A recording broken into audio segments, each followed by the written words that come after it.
तो ये लोग ये सोचकर निश्चिंत ना रहे सतलोक आसन वाले, लड्डू जलेबी ना बांटें कि भाई हमारी तो पार बस गई, बरवाला कांड के कुकर्मों पे पर्दा डल गया, सारी सजा गुरुजी भोग के आ रहे हैं, हमारा पीछा छूट गया। भाइयों पीछा छूटा नहीं है, अब आएगा नंबर तुम्हारा। नहीं तो बरवाला कांड का दोषी ये दुनिया सतगुरु रामपाल जी को मानेगी, वरना ये पर्दा पड़ा रहेगा कि सतगुरु रामपाल जी ने आदेश दिया होगा अपने भक्तों को कमांडो बनने का, पुलिस वालों को मारने का, तारीख पर ना जाने का। दुनिया इस बात को कैसे स्वीकार करेगी जब गुरुजी कहेंगे सत्संग में कि मेरी शरण में आ जाओ, कैंसर क्या, कैंसर का बाप भी ठीक कर दूंगा। तो बरवाला कांड में गुरुजी को इतना भयंकर बीमार बना दिया गया कि संत रामपाल जी के तो चार पाई से खड़े होने की भी हिम्मत नहीं है, वो तो भयंकर बीमार है, उनको हार्ट की प्रॉब्लम है, आंखों में प्रॉब्लम है, उनसे तो बैठा भी नहीं हुआ जाता। ये किसने उड़ाई अफवाह, ये झूठ किसने बोला? दुनिया कैसे यकीन करेगी संत रामपाल जी के सत्संगों पर? क्या एक बाप जिसको हम परमपिता परमात्मा कह रहे हैं, उधर से वो पुलिस वाले भी उसी के बच्चे, भगत भी उसी के बच्चे, ऐसा कौन वो निर्दयी बाप होगा जो अपने बच्चों को आपस में और अपने बचाव के लिए वो लड़ाएगा, वो मरवाएगा?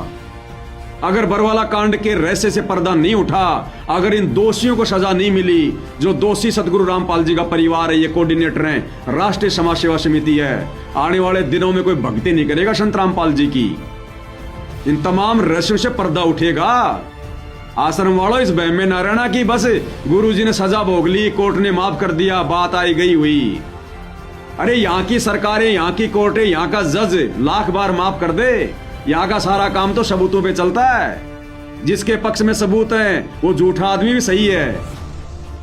लेकिन इस परमात्मा की अदालत से कैसे बचोगे? उस परमात्मा के कहर से, उसके विधान से कैसे बचोगे? उसके घर देर है, अंधेर नहीं है, और वो यहाँ का यही देगा। कलयुग की बिजली पीढ़ी है, बाद में नहीं देगा। किसने देखा बाद में तुम्हारे को दंड मिला कि नहीं मिला? यहाँ का यही देगा, इसी समय देगा, इसी युग परिवर्तन के दौर में देगा। तब दुनिया मानेगी कि हाँ, बरवाला कांड का दोषी कौन था। संत रामपाल जी तारीख पर नहीं गए या उनको जाने नहीं दिया गया, संत रामपाल जी बीमार थे या जबरदस्ती उनको बीमार बना दिया गया। कोर्ट की अवमानना संत रामपाल जी ने की या उनके परिवार ने करवाई? 6 भक्तों की मौत का जिम्मेदार सतगुरु रामपाल जी या उनका परिवार? ये गुंडागर्दी उनका परिवार कर रहा था, संत रामपाल जी आदेश दे रहे थे। ये तमाम रहस्यों से पर्दा उठेगा। परमात्मा है धरती पे, नहीं तो कोई भक्ति नहीं करेगा इनकी। तो हम तो वीडियो के लास्ट में फिर एक बार इन आश्रम वालों से ये प्रार्थना कर रहे हैं, यही विनती कर रहे हैं, भैया मान जाओ, अभी भी समय है। ये लड्डू जलेबी बांटना बंद कर दो, रो अपनी किस्मत पे कि गुरुजी अभी बाहर ना जाएं, नहीं तो उसके बाद तुम्हें मौका नहीं है, कोई माफी नहीं है। अगर 2-4 दिन गुरुजी नहीं आ रहे तुम लोगों के अनुसार, 2-4 दिन माफी मांग लो, पश्चाताप कर लो। अगर लाइव वीडियो देख रहे हो तो ये अंतिम मौका, अंतिम चांस परमात्मा इस पवन दास के माध्यम से, इस लाइव के माध्यम से तुम आश्रम वालों के पास में संदेशा भिजवा रहा है। ये दयालु है, दया करने में कसर नहीं छोड़ता, लेकिन तुम इस चक्कर में मत रहना। ये वही परमात्मा है जिसकी दयालुता का तुम नाजायज फायदा उठा रहे हो। ये वही सतगुरु रामपाल जी है जिसने त्रेता युग में हिरण्यकश्यप की छाती फाड़ दी थी। ये वही परमात्मा है जिसने त्रेता में रावण की नाभि में तीर मार दिया था, जिसने कंस को मारा था। ये बक्कल भी उतारता है, लेकिन वर्तमान में संत की भूमिका में है, ये सतगुरु की भूमिका में, इसलिए मजबूरी है। संत ना छोड़े संतता, चाहे कोटिक मिलो अशंत, और पतिव्रता चूके नहीं धर अंबर दशकंत। ये परमात्मा अंतिम श्वास तक इस समय संतता ही नहीं छोड़ेगा, भगतपना नहीं छोड़ेगा, चाहे इनके साथ में कोई कितना ही बुरा क्यों ना करो। ये अपनी तरफ से कोई श्राप नहीं देगा, कोई इल्जाम नहीं देगा, लेकिन इनका विधान, उस विधान से कैसे बचोगे? राम किसी को मारे नहीं, मारे तो हत्यारा राम। अरे अपने आप ही मर जाओगे सतलोक आश्रम वालों, ये कर कर खोटे काम। जो खोटे काम तुम लोगों ने कर दिए बरवाला कांड के समय, बरवाला कांड के बाद वर्तमान में जो तुम कर रहे हो, धजियां उड़ा दी परमात्मा की मर्यादाओं की, उनके भक्ति विधान की, ये कर्मफल भोगना पड़ेगा, बच नहीं पाओगे भाई। तब पता चलेगा कि सात संगति दुकान चल रही थी या परमात्मा का यथार्थ मार्ग चल रहा था। तब पता चलेगा सात संगति क्या थी। तो आप सतलोक आश्रम वाले, हम सत्सेवक भाई बहनों की चिंता छोड़ दो। हम क्या करेंगे क्या नहीं करेंगे, गुरुजी आएंगे तब क्या होगा क्या नहीं होगा, हमारी चिंता छोड़ दो। अपनी चिंता करो, अपने कुकर्मों की चिंता करो। तुम्हारे साथ में क्या बनेगी? जो परीक्षा में फेल हो चुके हो तुम, तुम्हारे साथ क्या बनेगी?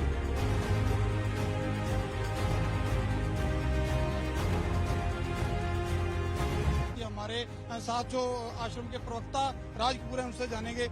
राज कपूर जी, आज का दिन ही बचा है और पुलिस किसी भी वक्त यहाँ पहुंच सकती है, जिस तरह से खबरें आ रही हैं, क्या कहेंगे? हाई कोर्ट ने संत रामपाल जी महाराज को एक झूठे केस में फंसा के और 10 तारीख के लिए नॉन अवेलेबल वारंट किया है। तो संत रामपाल जी महाराज की तबीयत जो है वो पूर्ण रूप से खराब है और वो डॉक्टरों के देखरेख में चल रहे हैं और उन्हें बेड रेस्ट की सलाह दी गई है डॉक्टरों द्वारा और चलने फिरने में असमर्थ हैं पूर्ण रूप से। मैं भी अभी उनको देख के आया था कि उनसे बैठ भी नहीं सकते हैं वो, तो बेड पे हैं। और यदि वो ठीक होंगे तो मैं आपसे वादा करता हूं कि संत रामपाल जी महाराज खुद हाई कोर्ट जाएंगे और अपना जो भी पक्ष है वो रखेंगे। हम प्रशासन के खिलाफ लड़ना नहीं चाहते। अगर प्रशासन, हमारे गुरुजी बीमार हैं, अगर गुरुजी हमारे बीमार और प्रशासन उसके खिलाफ कार्रवाई करना चाहता है तो 5 लाख लोगों को मार के ले जा सकते हैं। प्रशासन को हम ले जाने नहीं। यहाँ पे जो अभी पोजीशन चली हुई है कि पानी काट दिया गया है, बिजली काट दी गई है, दूध नहीं आने दिया जा रहा है, दवाइयाँ नहीं आने दी जा रही हैं, डॉक्टर अवेलेबल नहीं हो पा रहे हैं, इसलिए यहाँ पे जो पोजीशन है वो बहुत ही वीक होती जा रही है। और हमने सतगुरु रामपाल जी महाराज को भी रात को शिफ्ट कर दिया है किसी अच्छे हॉस्पिटल के लिए, क्योंकि यहाँ डॉक्टरों को आने के लिए रात को रोक लगा दी गई थी, इसलिए हमने बाहर शिफ्ट कर दिया है। और अब हमारा अगला कदम ये है कि कुछ श्रद्धालु जो बाहर रुके हुए हैं वो आज शाम तक माननीय राष्ट्रपति महोदय जी से न्याय या इच्छा मृत्यु की प्रार्थना करेंगे। आखिर हाथ में हथियार उठाकर बाबा के समर्थक बीमार बाबा की तबीयत कैसे ठीक कर सकते हैं? पहले इनके पास हथियार था, डंडा क्यों? देखिए, ये संत रामपाल जी महाराज जी के अनुयायी नहीं है सब, ये राष्ट्रीय समाज सेवा समिति के कमांडो हैं और राष्ट्रीय समाज सेवा समिति के कमांडो यहाँ पर सारे सुरक्षा व्यवस्था देखते हैं। आपके ऊपर इतने इल्जाम है सर, आपके ऊपर इतने इल्जाम झूठे कैसे हैं आपके ऊपर? आपके गुंडे इतने खड़े थे वहाँ पे, हजारों आदमी हरियाणा पुलिस से। मेरे नीचे राष्ट्रीय समाज सेवा समिति नहीं तो आपकी समिति है। अरे आपकी समिति है बाबा, आप अपने आप को संत कहते हैं, आप संत कहना लायक भी है? आप आपसे भी जवाब दीजिए। आपके वहाँ इतनी फोर्स, इतने गुंडे, इतने आदमी खड़ी है हरियाणा पुलिस के ऊपर। आप जी, आपकी जो बेल एप्लीकेशन थी वो भी अब रिजेक्ट कर दी गई है, जो 2008 में आपको बेल मिली थी कोर्ट की तरफ से, उसके बारे में क्या कहना है? धन्यवाद। जो पूरा विवाद हुआ उसमें 6 लोगों की जान गई, तो आपको कोई अफसोस है उस बात का? बहुत अफसोस है नहीं, जो आपने अपने अनुयायियों को ढाल बनाया और आप पीछे छुपे रहे, मैंने किसी को नहीं, वो आप सही मानते हैं? मैंने नहीं बनाया किसी को, वो अपने आप ही बन रहे थे। मुझे भी रोक रखा था, मुझे भी रोक रखा था, मुझे भी रोक रखा था, मुझे भी रोक रखा था, मुझे भी रोक रखा था। संत रामपाल को आज पंजाब और हरियाणा का हाई कोर्ट में पेश किया गया और हमारे साथ संत रामपाल के वकील हैं जी। नरवाना जी, आज क्या हुआ है हाई कोर्ट में आपके? आज संत रामपाल जी खुद पर्सनली कोर्ट में पेश हुए हैं और उनको पुलिस ने पेश किया है। और संत जी ने ये कहा है कि मैं तो खुद बंधक बना हुआ था, मैं क्या करता, मेरी मजबूरी थी, इसलिए मैं कोर्ट में नहीं आ सका। मैं बीमार जरूर हूँ, परंतु बीमार के होते भी मैं कोर्ट में आता। किसने बंधक बनाया था? कुछ लोग थे वहाँ पर, हजारों लोग थे, वो कहने लगे तुमने नहीं जाना, इनको रोका हुआ था। अब पुलिस ने जब इनको छुड़ाया तो ये डायरेक्ट एम्बुलेंस में पुलिस इनको कोर्ट में ले। कितनी देर से बंधक थे वो? ये तो अब जब से ये झगड़ा चल रहा है ना, तब से बंद की थे, 15-16 दिन से शायद। पहले तो बात है, उनकी इस दलील पे विश्वास नहीं किया जा सकता पहली नजर में जी, लेकिन फिर भी ये अदालत में दलील दी जाएगी, जो निचली अदालत होगी जिसमें केस ट्रायल होगा, उसमें अदालत क्या फैसला लेगी तो उस वक्त पता लगेगा। लेकिन प्रारंभिक तौर पर अगर इनको खुद को बंधक बनाया गया था, अगर इन्हीं की बात को सच मान लें जी, तो इनको बंधक बनाने वाले कौन थे? वो भी इन्हीं के लोग थे, इन्हीं के समर्थक थे। तो इनको बंधक बनाने वाले कौन थे? वो भी इन्हीं के लोग थे, इन्हीं के समर्थक थे। तो इनको बंधक बनाने वाले कौन थे? वो भी इन्हीं के लोग थे, इन्हीं के समर्थक थे।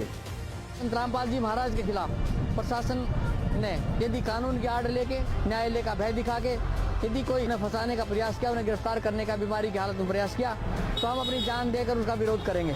और उसके बावजूद यदि संत रामपाल जी महाराज भी इस हालात में खुद न्यायालय जाना चाहें तो संत रामपाल जी महाराज को भी हमारी 1 लाख लोगों की लाशों के ऊपर से गुजरना पड़ेगा। ये आज हमने निर्णय लिया है सर। इसलिए किसी भी सूरत में 17 तारीख तो क्या, उससे आगे भी हम संत रामपाल जी महाराज को किसी भी झूठे मुकदमे में न्यायालय में उपस्थित नहीं होने देंगे जब तक हम जिंदा हैं। और जिस तरह के हालात हैं अभी, खुशकिस्मती से हालात वहां पर बिगड़े नहीं हैं, लेकिन क्या आपको लगता है कि कानून के जो हालात है कानून के अनुसार वो बिगड़े ऐसे ही बने रहेंगे अगर यही स्थिति दिन बर दिन गंभीर होती गई तो?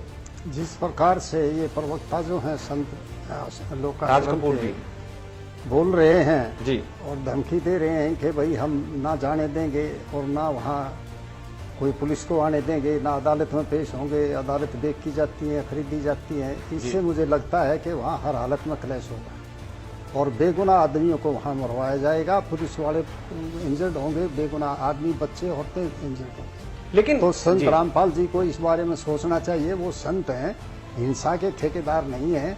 उनको ये चाहिए कि कोई भी मेरा अनुयायी कानून हाथ में नहीं लेगा, ना कोई ऐसी भाषा का प्रयोग करेगा और इस देश के कानून का, संविधान का और जुडिशरी का सम्मान करेगा। ये उनका परम कर्तव्य है। और इस देश में रहकर इस तरह की भाषा प्रयोग करना, इस तरह जुडिशरी को चैलेंज करना, एडमिनिस्ट्रेशन को चैलेंज करना, बीमार है नहीं है उसका अलग समाधान है। उसके लिए और बोर्ड बैठा देगी, आए तो सही, देखे तो सही कोर्ट क्या। लेकिन आपसे तो ढाका की जमानत होगी है उसकी, उनकी क्यों नहीं होगी?